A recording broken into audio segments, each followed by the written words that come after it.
cual pueden llegar las pérdidas y no hay ningún inconveniente para la empresa. Pero si sobrepasan este margen, sí, ya estarían vulnerando norma legal y, por supuesto, lineamiento contable, ¿no? Ya dejaría de ser una empresa en marcha. Entonces, sí, a través de este margen de aceptación de pérdidas podemos cuantificar nosotros la capacidad que tienen las empresas para soportar las pérdidas. Habíamos comentado de la fuente y los resultados favorables y disposiciones legales. Entonces, ¿qué implica aquello? Fuente, el lugar de donde sale. Fuente, el lugar de donde nace algo. Entonces, ¿de dónde se originan las fuentes, las reservas? Las reservas tienen dos fuentes. Los resultados favorables. ¿Qué implica esto de resultados favorables? Que si se suscitan utilidades, se constituyen estas reservas. Eso quiere decir que solo cuando hay utilidades se constituyen esas reservas. Y cuando hablamos de disposiciones legales o disposiciones técnicas, estamos haciendo mención a incorporar reservas, pero ajenas ajenas al resultado. ¿Qué implica eso? Haya utilidad o haya pérdida, se constituyen estas reservas. Entonces, hablamos de dos fuentes de estas reservas. Ahora, desde estos dos puntos de vista de la fuente de las reservas, de los resultados favorables, tenemos la clásica reserva legal, la reserva para capitalización, la reserva para reposición de capital, la reserva para ampliación de capital. Y estas reservas las constituye sí y solo si existan utilidades. Si no hay utilidades, no. Imposible. No van a poder constituirse. En cambio, decíamos, hay reservas que se constituyen de manera ajena, de manera independiente de los resultados. ¿Qué implica esto? Haya utilidad o haya pérdida, sí se pueden constituir estas reservas. Ejemplo, la reserva por revalúos técnicos. La vamos a estudiar, por supuesto, de manera muy detenida en un tema en particular a esta partida contable a través de ese procedimiento técnico de la revalorización técnica de bienes. Sí. El ajuste de reservas patrimoniales, por supuesto, también. Haya utilidad o haya pérdida, reexpresamos valores. Entonces, estas partidas contables se constituyen bajo esa condición. Hablamos de la clasificación de las reservas. Y esta clasificación, por supuesto, responde también a la fuente de las reservas.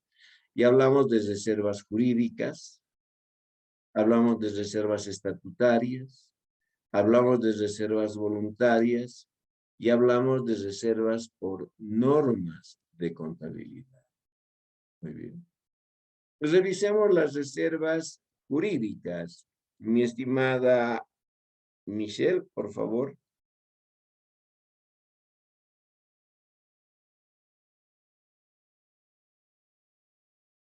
Licenciado, buen día. Aún no tengo el libro. Hoy en la tarde lo voy a ir a comprar. Ya, a ver, Magalí.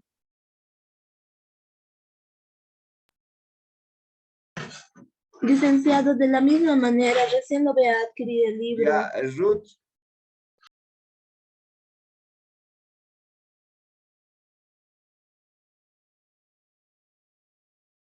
A ver, ¿alguna persona que tenga? Yo puedo leer, licenciado. Ya, mi estimado Abad, muy bien, adelante. Está bien, licenciado. Reservas jurídicas. Estos respaldos de capital se constituyen en cumplimiento de norma jurídica, fijando su porcentaje y obligación de constituir con finalidad específica, solo y únicamente cuando se generan utilidades netas al cierre del ejercicio. En sociedades comerciales con responsabilidad limitada, siendo esta reserva legal. Código de Comercio obliga su constitución equivalente a un mínimo del 5% hasta alcanzar el 50% de su capital, cesando en tal momento su constitución y renaciendo de forma inmediata cuando por cualquier circunstancia la cifra de la reserva descienda esté por debajo del límite legal fijado. Sin embargo, no incluidas en Código de Comercio, pero en Ley General de Cooperativas están las sociedades cooperativas que deben constituir fondo de reserva, fondo de educación, fondo de previsión y asistencia social. Gracias, mi estimado Abad, muy bien. Entonces, cuando las identificamos como reservas jurídicas, ¿qué implica? Implica que estas reservas están al amparo de una norma legal. Que estas reservas se están originando por la promulgación de una norma legal. Por tanto, su cumplimiento es de carácter obligatorio. Es obligatorio. Ahora, obviamente, estas reservas jurídicas se constituyen también bajo esa fuente anterior que hemos comentado. Se constituyen por las utilidades.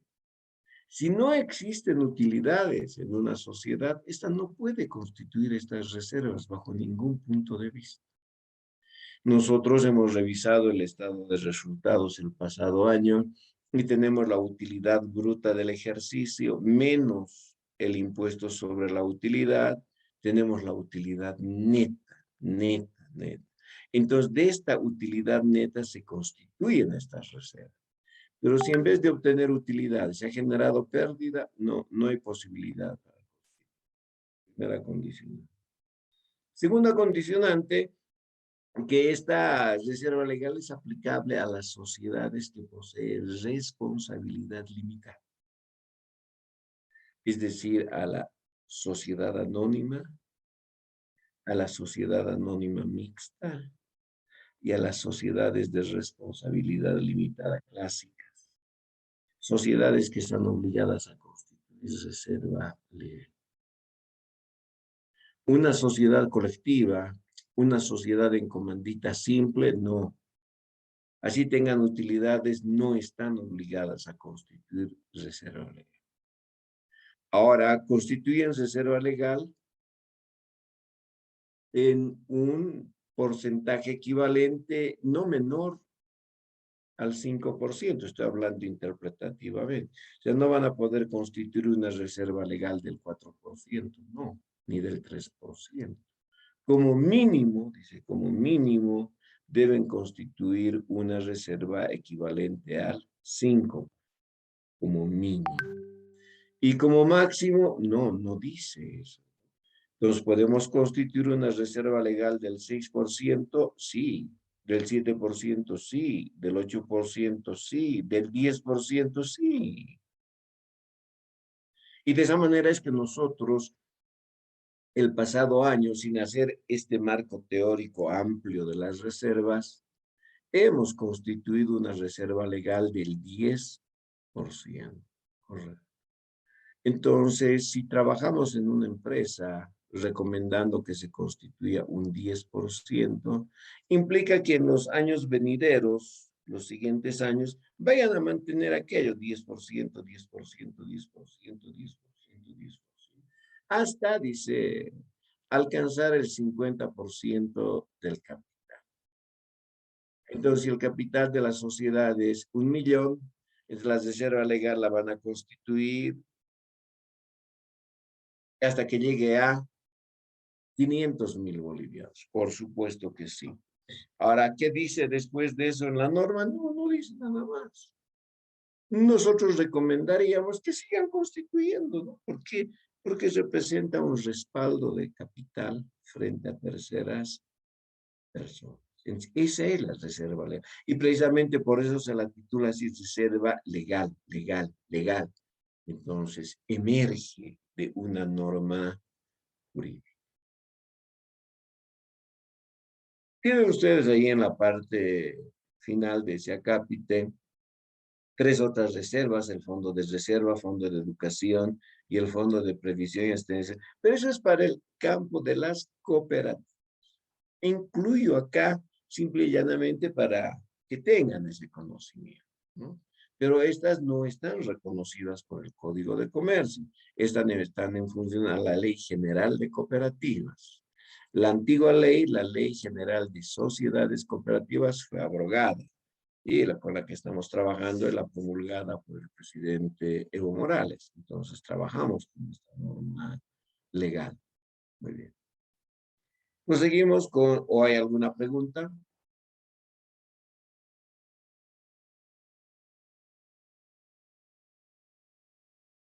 Muy bien.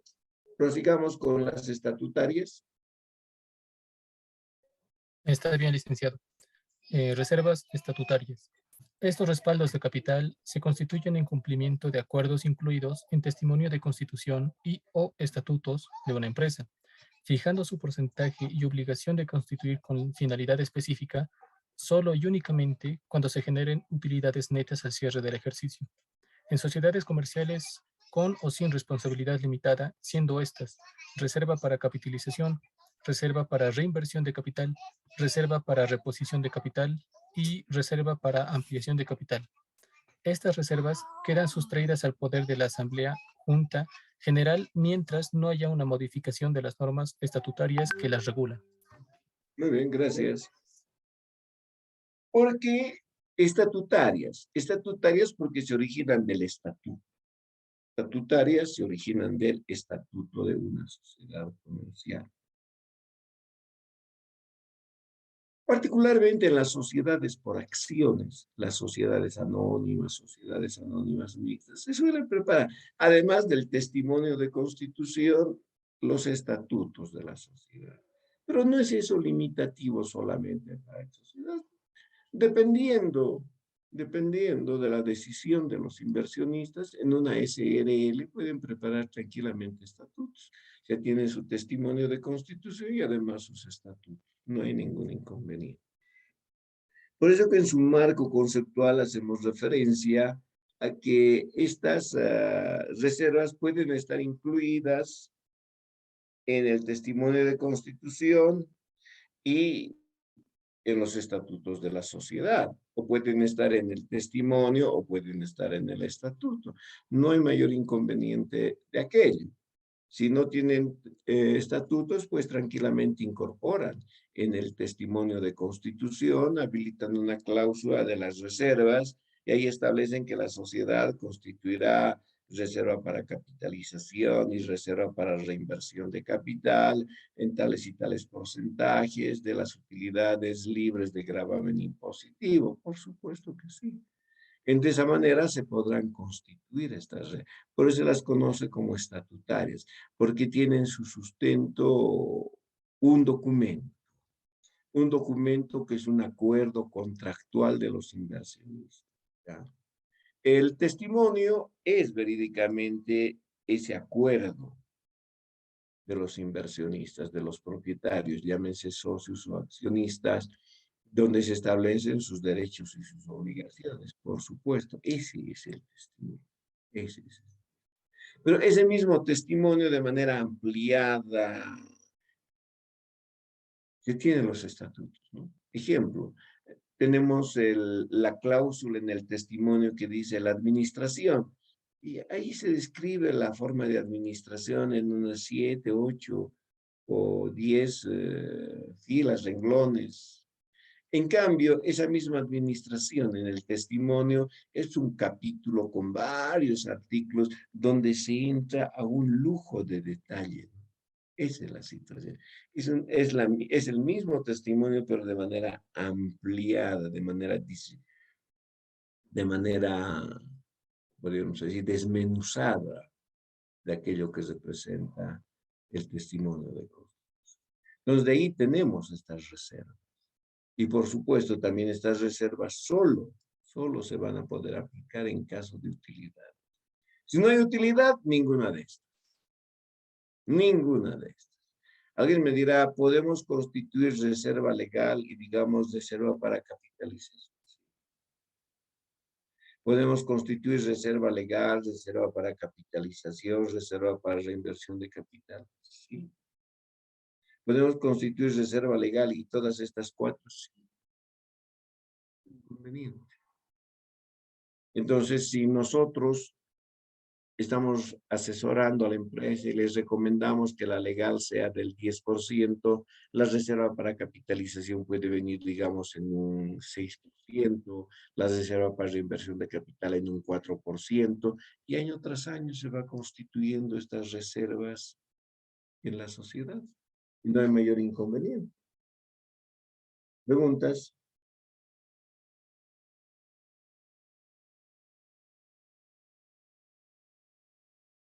Todo claro, licenciado.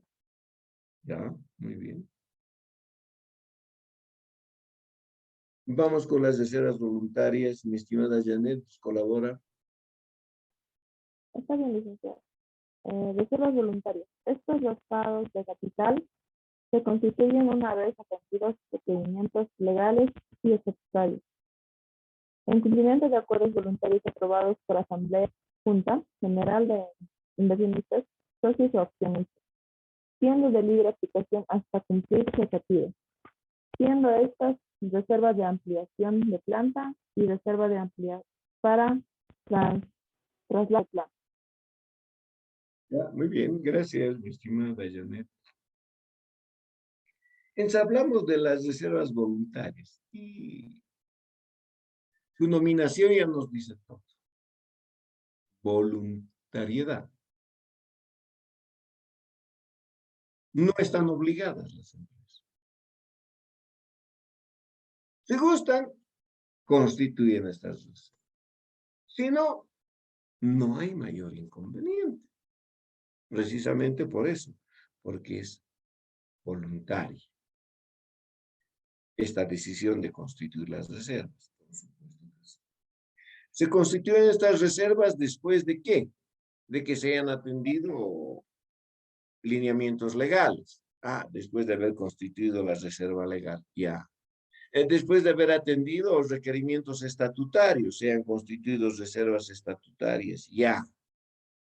Y ven por conveniente los socios en su asamblea o junta que mínimamente de manera anual tienen que realizarla hasta los 90 días después de transcurrido el año fiscal, aprobar los estados financieros, sí. Entonces pueden constituir tranquilamente una reserva adicional. En este caso, ejemplo, la reserva para ampliación de plantas, reserva para traslado de plantas. Pero si no gustan, no hay ningún problema. Entonces se quedan con la legal y las estatutarias. Y la mayor parte de los casos van solo con la legal.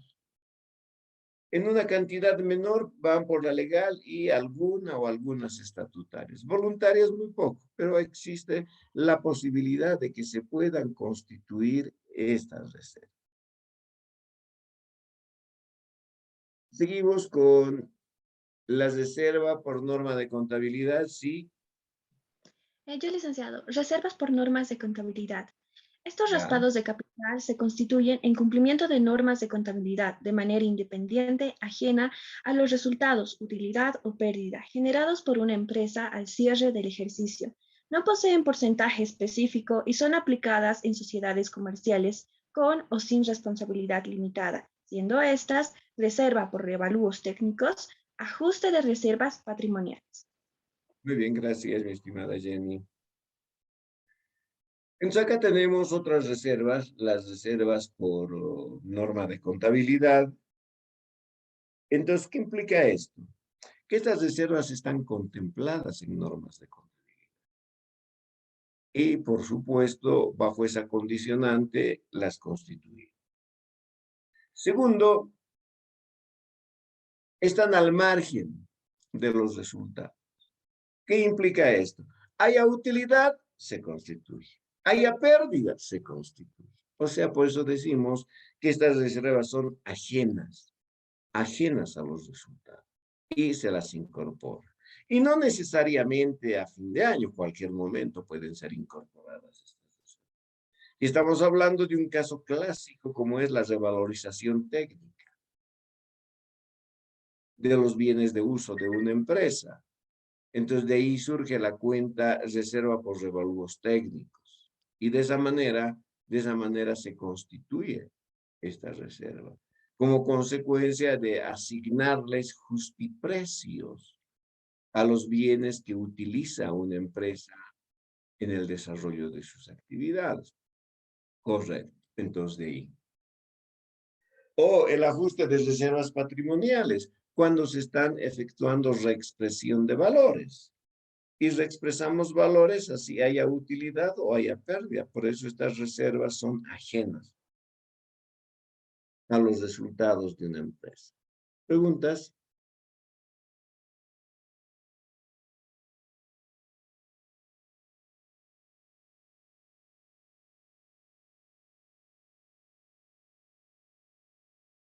¿Estamos bien? Sí, licenciado. Ya. Mi estimada Jenny, nos colabora con resultados acumulados. Está bien.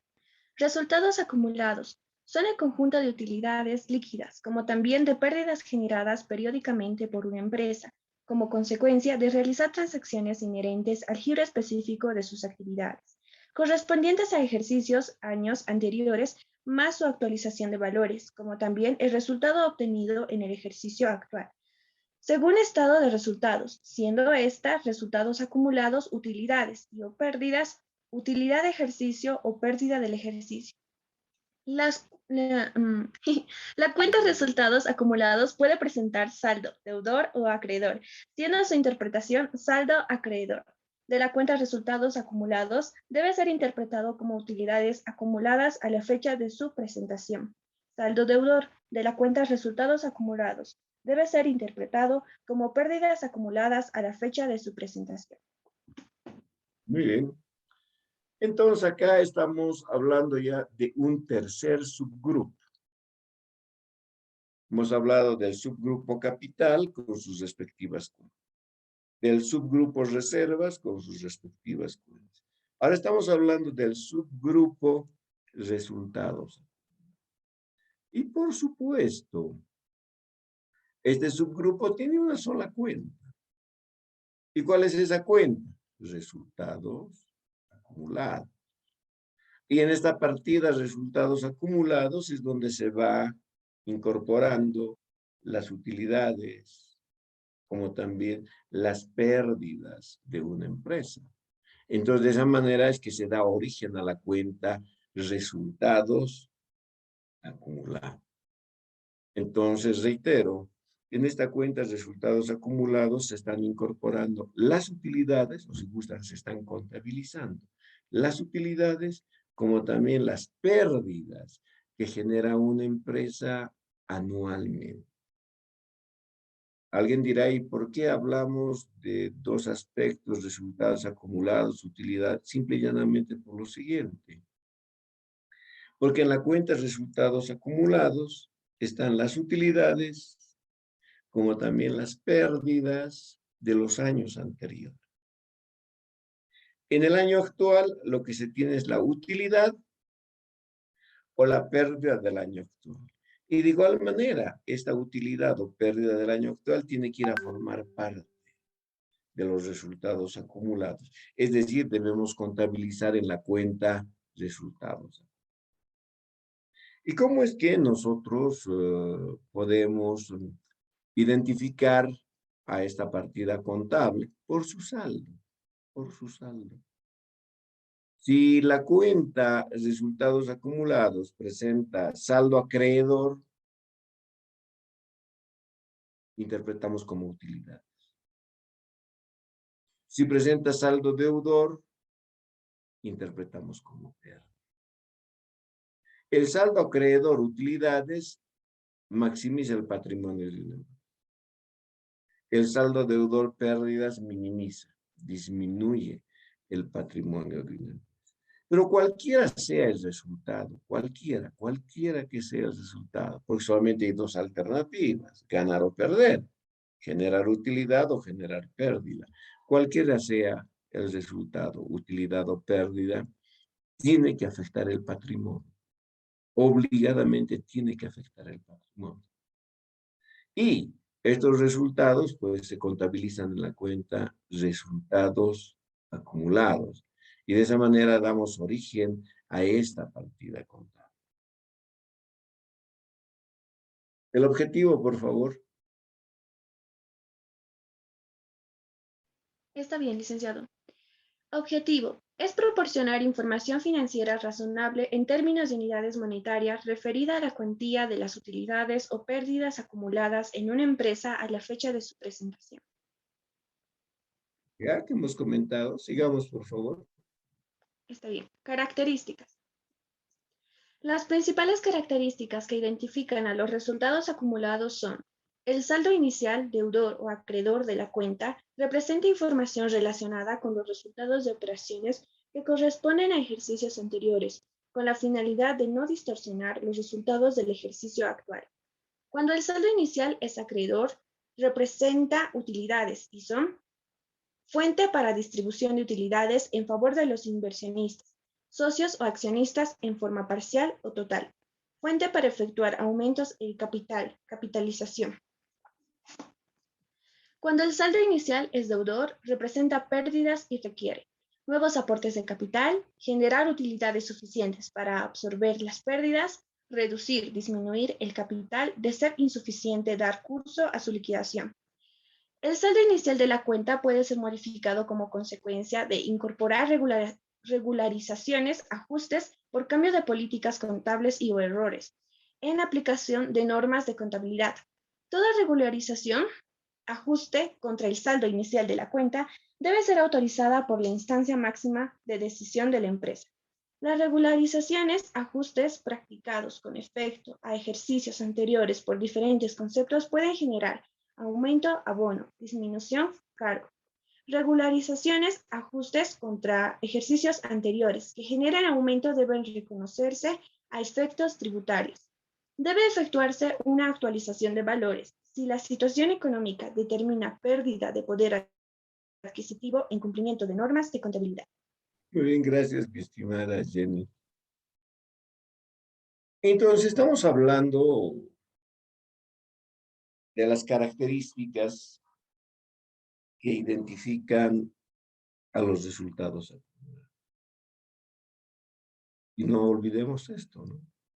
El hablar de resultados acumulados, pues, es una conjunción de utilidades como también de pérdidas que se van generando anualmente en una empresa. Sea utilidad o sea pérdida, eso se contabiliza en la cuenta de resultados. Las pérdidas con cargo a la cuenta de resultados acumulados. Las utilidades con abono a la cuenta resultados acumulados. Y de esa manera es que podemos llegar a determinar su saldo. Y el saldo puede ser deudor o, caso contrario, puede ser acreedor. Cuando es un saldo deudor, por supuesto que estamos haciendo referencia y se interpreta así a pérdidas acumuladas. Y cuando presenta un saldo acreedor, a utilidades acumuladas en la empresa. Por supuesto que sí. ¿Por qué decimos el saldo inicial de la cuenta? Porque si tomamos el año anterior se ha generado utilidad o se ha generado pérdida y se ha incorporado a la cuenta resultados acumulados y de esa manera se sigue incorporando en la cuenta resultados acumulados los resultados obtenidos. Entonces, si eso hemos contabilizado y de esa manera el año anterior, en el año actual ese saldo final es saldo inicial. Entonces tenemos el saldo inicial de la cuenta resultados acumulados. Por eso decimos un saldo inicial en la cuenta resultados acumulados. Ahora, por supuesto que ese saldo inicial se convierte en una fuente para poder declarar utilidades en favor de los inversionistas, o caso contrario, si ellos no quieren, entonces sí se puede tomar de manera total o de manera parcial su capitalización. Entonces, ¿qué implica? Que las utilidades también son fuente para generar capitalización en las utilidades. En vez que los socios retiren su utilidad, la dejan en la empresa y aumentan sus capitales. Entonces estamos hablando de una capitalización. O caso contrario, de una distribución de utilidad. Pero acá quiero ser puntual adicionalmente y decirles que se distribuyen las utilidades si y solo si se hayan absorbido, se hayan compensado las pérdidas anteriores. Imagínense, estamos en el año 2021. Hasta el 2020, años anteriores, hasta el 2020, se tiene una pérdida de 300.000 bolivianos. El 2021 se ha generado una utilidad de 180.000 bolivianos. A simple vista, el 2022 habría que distribuir los 180.000 bolivianos en favor de los inversionistas. No. Porque estos 180.000 van a ir a compensar parte de las pérdidas. Al contabilizar los 180.000, las pérdidas de 300.000 van a bajar a 120.000. Y va a seguir existiendo pérdidas acumuladas en la empresa. Caso 2. Tenemos al 31 de diciembre de 2020 300.000 bolivianos de pérdida. Al 31 de diciembre de 2021 se genera una utilidad de 300.000. Y los socios piden que se distribuya el año 2022. A simple vista daría la impresión de que sí, se tiene que distribuir, son 300.000 bolivianos. No. Hay una pérdida de 300.000. Primero tienes que compensar las pérdidas. Entonces, al contabilizar los 300.000 de utilidad, existiendo una pérdida de 300.000, el saldo va a ser 0. Entonces, de acuerdo a esa información proporcionada en mayores, no hay utilidades que distribuir. Caso 3. Existen pérdidas acumuladas de 300.000 bolivianos al 31 de diciembre de 2020. Al cierre de 2021 se generan 400.000 bolivianos. Y los socios piden que se distribuya el 2022. Perfecto. A simple vista daría la impresión que se tienen que distribuir 400.000. No. Hay pérdidas que llegan a 300. Entonces, si contabilizamos, hay un saldo deudor de 300.000, abonamos 400.000, el nuevo saldo ya no va a ser deudor, va a ser acreedor. ¿De cuánto? De 100.000. ¿Cuánto se puede distribuir a los socios? Solo 100.000, no los 400.000. Entonces, de existir pérdidas, primero deben ser compensadas estas para poder efectuar su distribución. ¿Estamos bien? ¿Preguntas hasta acá?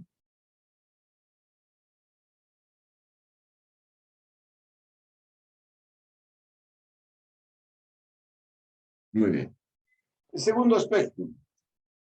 Ese saldo de la cuenta de resultados acumulados de años anteriores, que representa el saldo inicial en el año actual, ¿se puede modificar? Sí.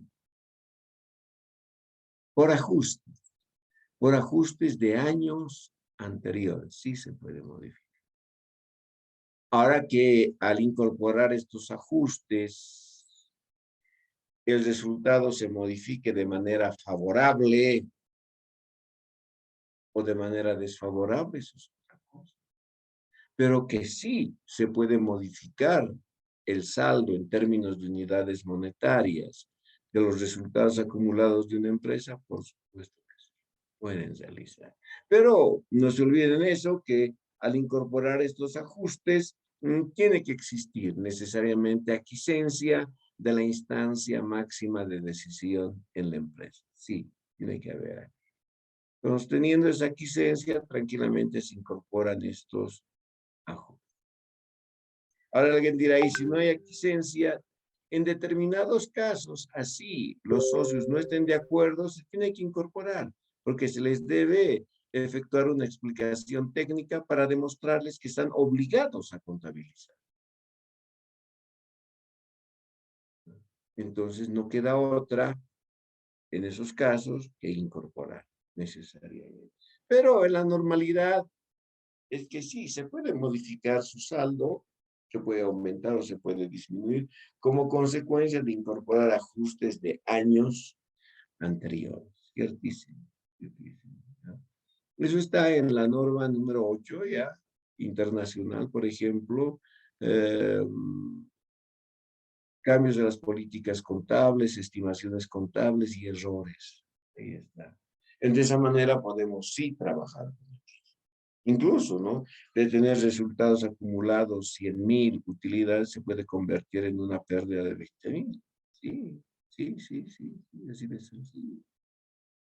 Pero el solo hecho de incorporar estos ajustes que corresponden a los años anteriores, es decir, de transacciones suscitadas en años anteriores, en el año actual cobren vigencia y tengan que afectarse al saldo de la cuenta resultados acumulados. Vamos a explicar con más amplitud de esto el momento en que veamos este tratamiento.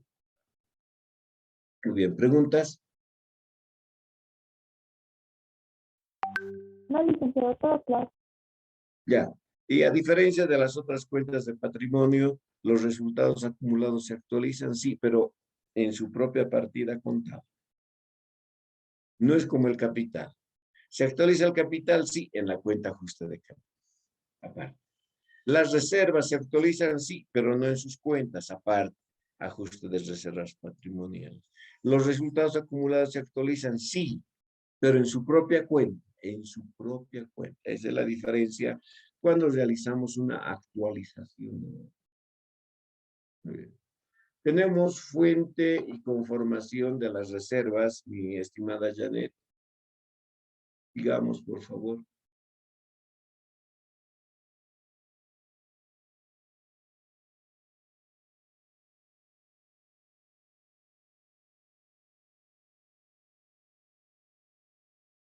Janet.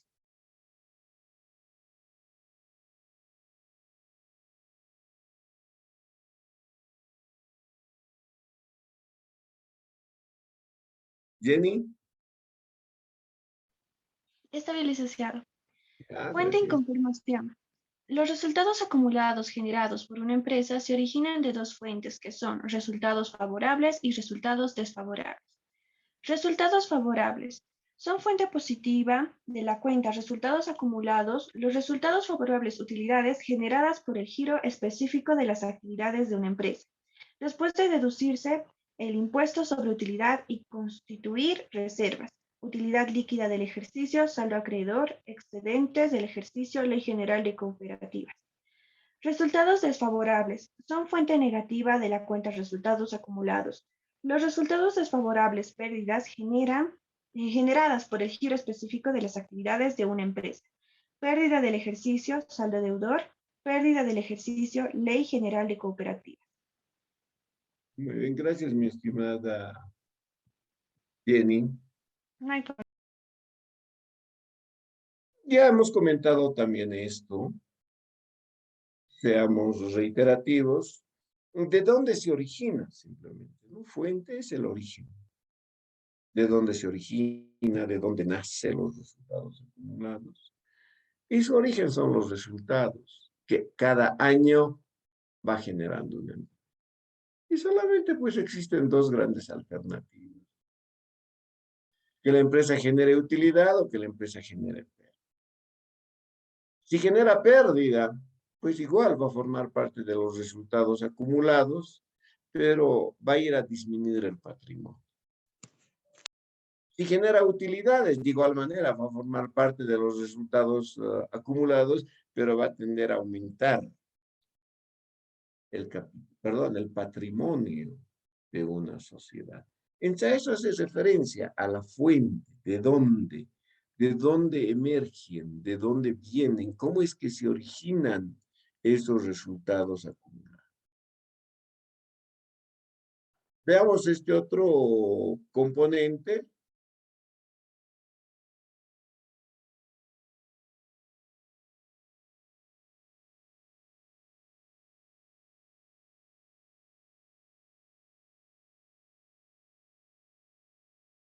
Otras cuentas de patrimonio. Mi estimada Lisette, por favor.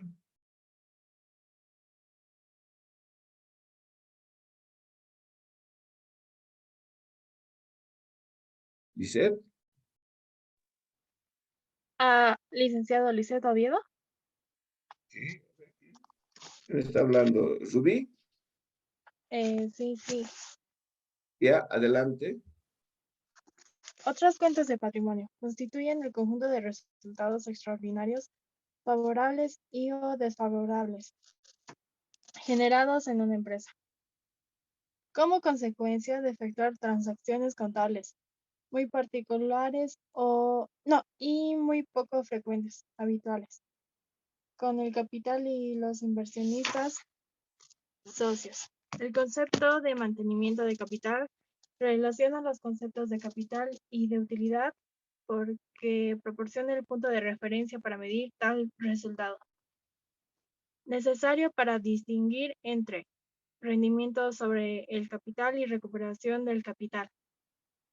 Solo las entradas de activos que excedan las cantidades necesarias para mantener el capital pueden ser consideradas No, como ¿dónde estamos, utilidad mi y por estimada tanto. Rubí? Estamos en otras cuentas de patrimonio. Cierto, licenciado, me equivoqué con la página número 26. Ya. Ya. Ay, leo nuevamente, ¿verdad? Sí. Otras cuentas de patrimonio constituyen el conjunto de resultados extraordinarios, favorables y o desfavorables generados en una empresa como consecuencia de efectuar transacciones contables muy particulares y poco frecuentes, habituales, con el capital y los inversionistas, socios o accionistas, siendo ajenas al giro específico de sus actividades. Estas cuentas pueden presentar saldo deudor o acreedor en forma independiente, en función al resultado de la transacción efectuada, siendo su interpretación saldo acreedor de estas cuentas debe ser interpretado como resultados favorables y aumentan el patrimonio. Saldo deudor de estas cuentas debe ser interpretado como resultados desfavorables y disminuyen el patrimonio. Bien, gracias, mi estimada Rubí.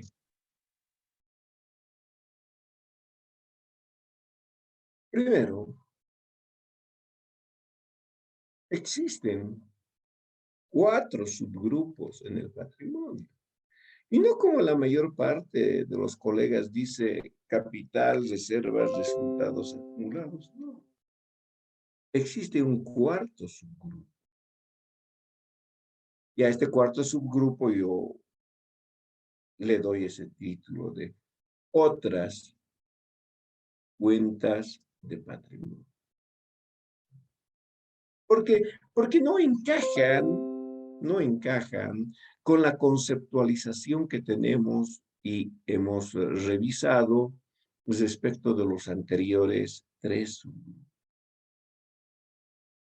Se incorporan bajo esta denominación de otras cuentas patrimoniales los resultados de una empresa que puedan ser favorables o puedan ser desfavorables, pero no, por favor, no por las transacciones realizadas normalmente por una empresa, no por las transacciones que tienen habitualidad, no.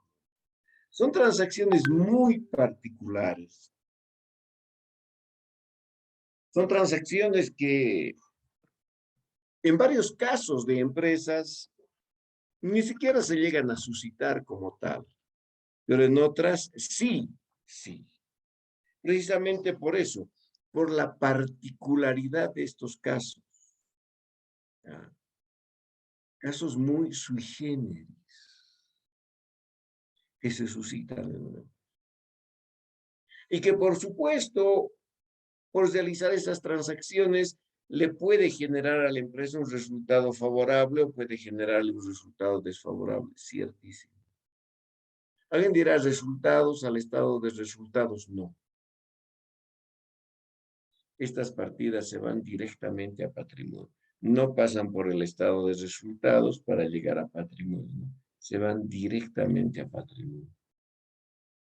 Y alguien dirá, ¿por qué directamente a patrimonio? Simple y llanamente porque no son transacciones habituales. No son transacciones que se realicen diariamente. Si se realizarían diariamente, pues no tenemos por qué hablar de este cuarto componente, de este cuarto subgrupo, no. Son transacciones muy particulares. Transacciones que en varias empresas, o digamos en muchas empresas, ni siquiera se llegan a suscitar. Pero en otras empresas sí, se llegan a suscitar estas transacciones. Reitero, muy pocas veces. Pero eso no implica que no las vamos a estudiar. Eso no implica que no debamos tener el conocimiento como tal. Entonces, simplemente diremos, son transacciones poco frecuentes, son transacciones muy sui generis, son transacciones que directamente afectan el patrimonio por aumento, por disminución. Diremos que son transacciones que al contabilizar en estas cuentas, no es una sola, son varias cuentas, pues pueden presentar saldo deudor o acreedor. Deudor como un resultado desfavorable, acreedor como un resultado favorable. Vamos con el objetivo, por favor.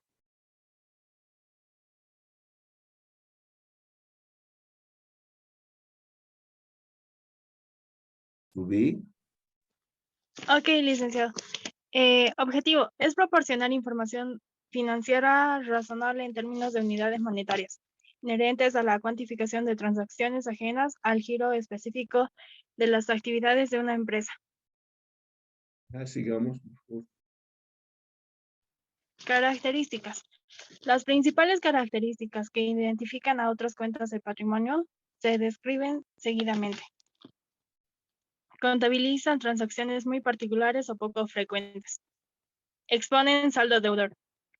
Cuando las transacciones son desfavorables, hecho que determina disminuir el patrimonio.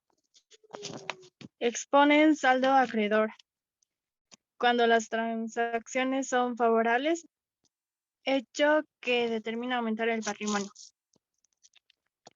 Constituyen una fuente total o parcial para fines de capitalización cuando exponen saldo acreedor. Debe efectuarse una actualización de valores en cumplimiento de normas de contabilidad, si corresponde. Bien.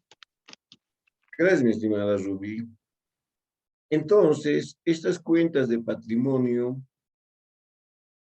también, al igual que toda la contabilidad, están destinadas a proporcionarnos información.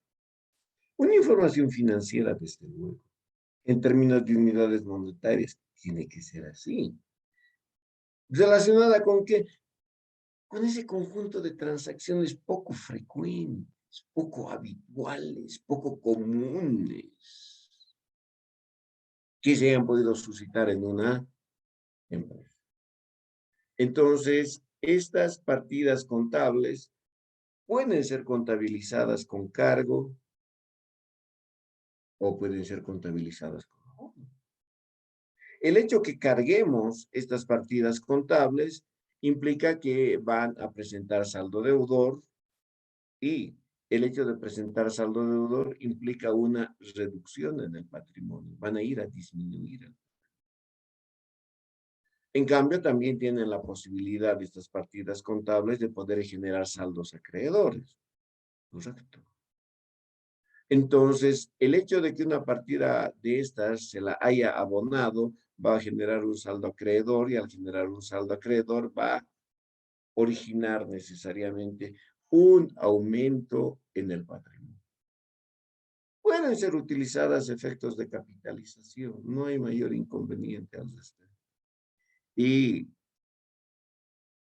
si hay una actualización de valores, también. Estas deben ser reexpresadas. ¿Por qué? Porque expresamos todo el patrimonio.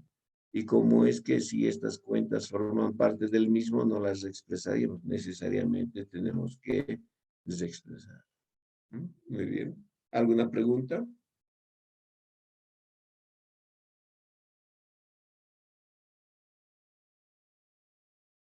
Ya, continuemos, por favor.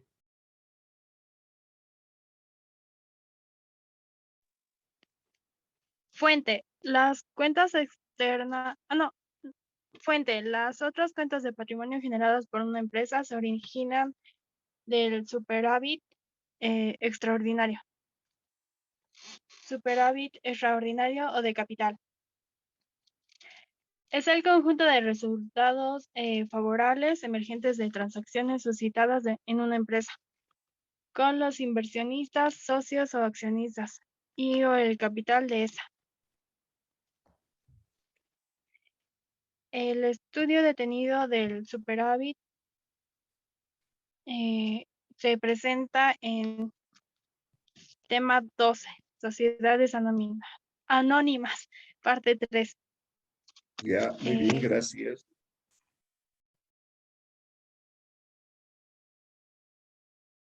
¿De dónde se originan estas partidas contables? ¿Cuál es su origen? ¿De dónde nacen? ¿Cómo es que aparecen estas partidas contables? Fuente.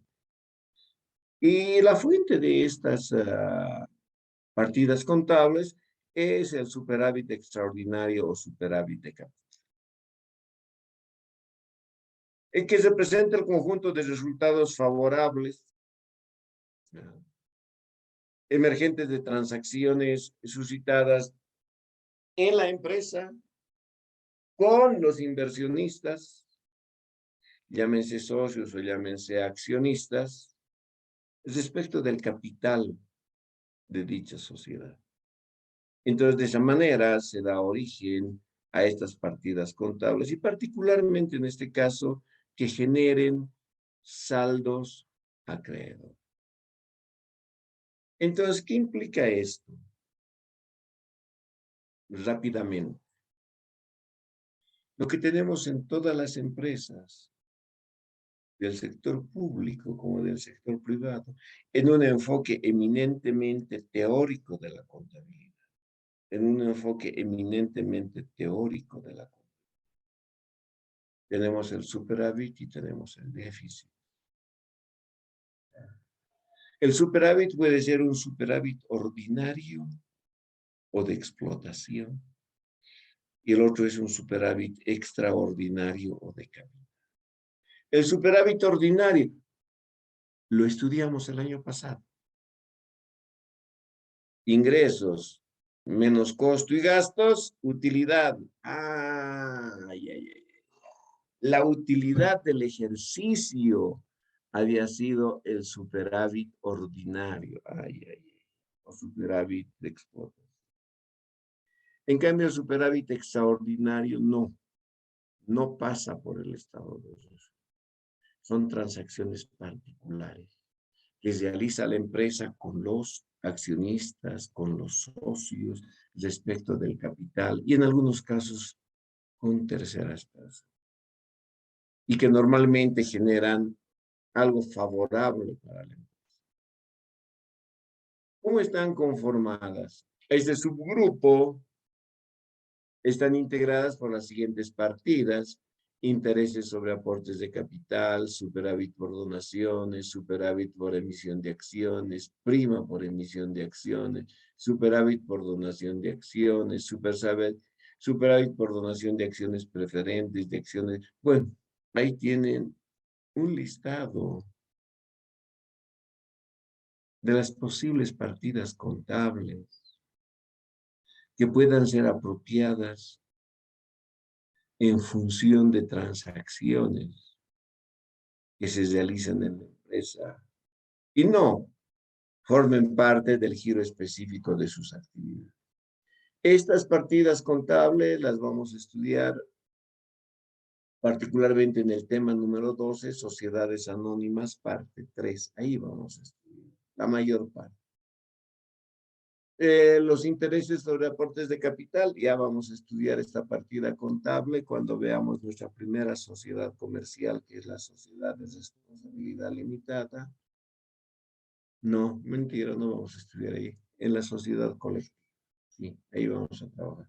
En cambio, todas estas otras de los superávits que estamos presentando acá, vamos a estudiar en sociedades anónimas, en la parte 3.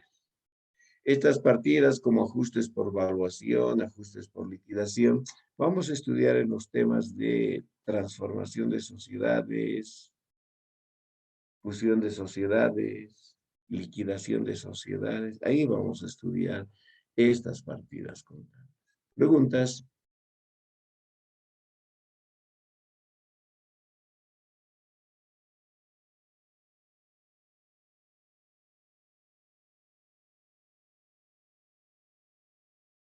¿Estamos bien?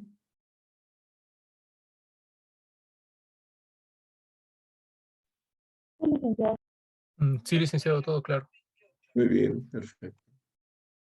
Veamos el numeral 6, que hace referencia a cuentas reguladoras de patrimonio.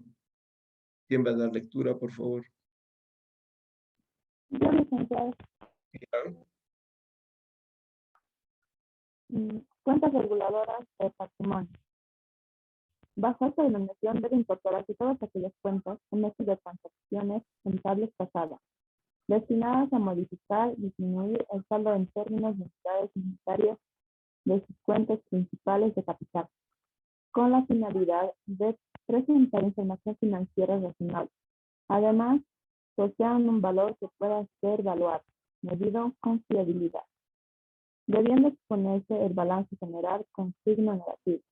Para mejor estudio, están integradas por cuentas deudores de patrimonio, aportes pendientes de integración, aportes por cobrar, aportes diferidos, accionistas, accionistas preferentes, accionistas comunes, acciones por emitir, acciones preferentes por emitir, acciones comunes por emitir, acciones en tesorería, adjudicación judicial de garantías, certificados pendientes de integración, sociedades cooperativas. Bien. Por favor, continuemos con esas cuentas principales. Está bien, licenciado. Cuenta principal. Es aquella partida contable que da origen a una cuenta reguladora, con la finalidad de disminuir el saldo en términos de unidades monetarias, al exponerse el balance general de una acción. Sin embargo, es necesario puntualizar que estas cuentas no se presentan de manera conjunta bajo su título, más que de contrario se exponen en diferentes subgrupos y cuentas principales de balance general que requieran tratamiento contable. Muy bien. Estamos hablando de otras cuentas, perdón, de las cuentas reguladoras de patrimonio. ¿Hemos estudiado estas cuentas reguladoras de patrimonio? Sí. ¿Alguien me puede decir algo? Correcto. Mentira, no hemos estudiado cuentas reguladoras de patrimonio el año pasado. Hemos estudiado cuentas reguladoras de la actividad. En contabilidad intermedia vamos a estudiar cuentas reguladoras del pasivo. Y ahora en contabilidad de sociedades vamos a estudiar cuentas reguladoras del patrimonio. Entonces no solamente el activo posee cuentas reguladoras, también el pasivo, también el patrimonio incluyen cuentas reguladoras. Entonces de esa manera es que se dan origen a estas cuentas reguladoras, ¿ya? Y que por supuesto estas partidas reguladoras tienen por finalidad modificar, alterar el saldo de su cuenta principal. Cuenta principal, ya que hay un problema. Si no existe la cuenta principal, no hay la posibilidad de la cuenta reguladora.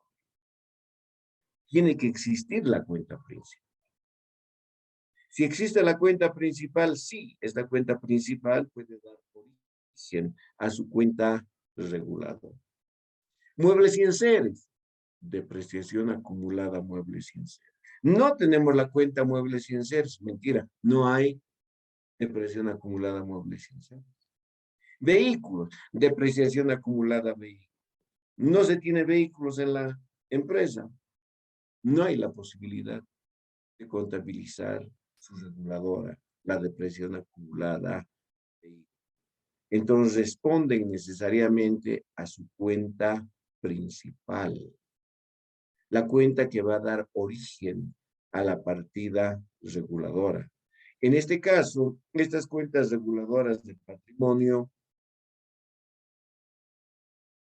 particularmente, no estoy diciendo siempre, en la mayoría de los casos están destinadas al capital. Y ustedes dirán, ¿por qué acá dice cuentas deudoras de patrimonio? Simple y llanamente porque las cuentas reguladoras tienen que presentar saldo opuesto a las cuentas de patrimonio.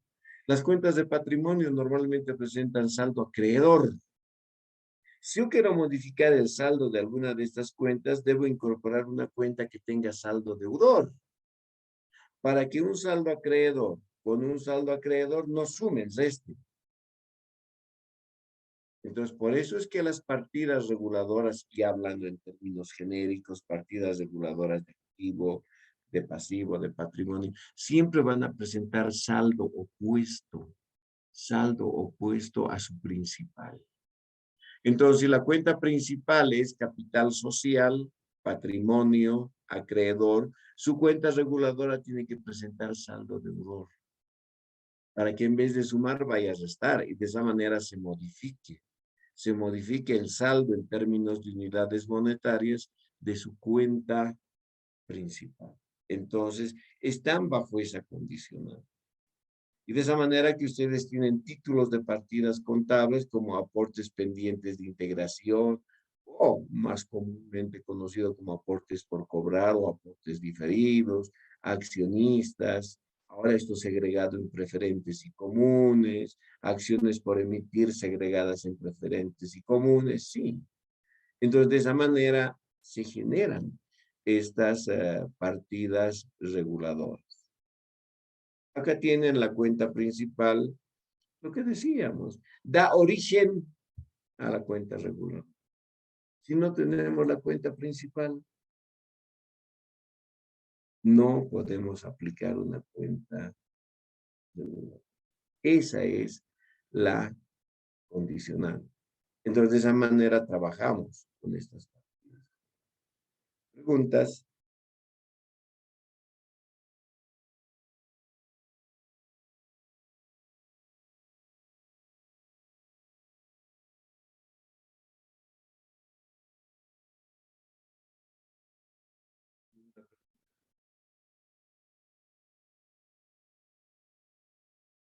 ¿Estamos bien?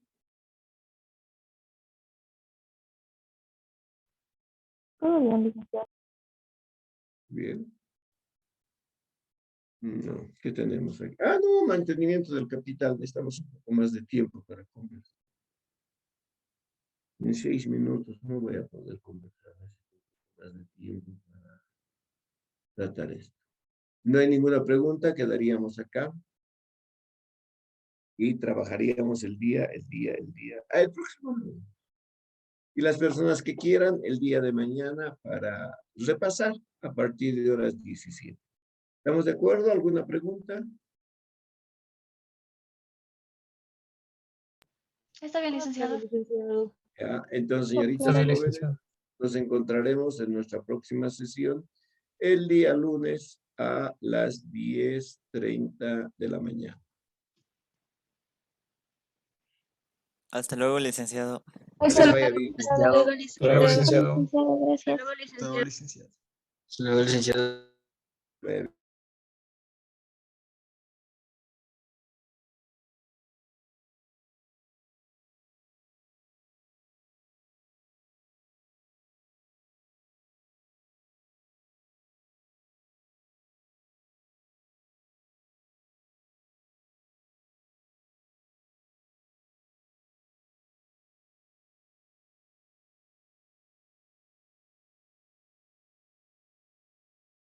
pues, sí. Propietario, evaluadas con fiabilidad en términos de unidades monetarias. No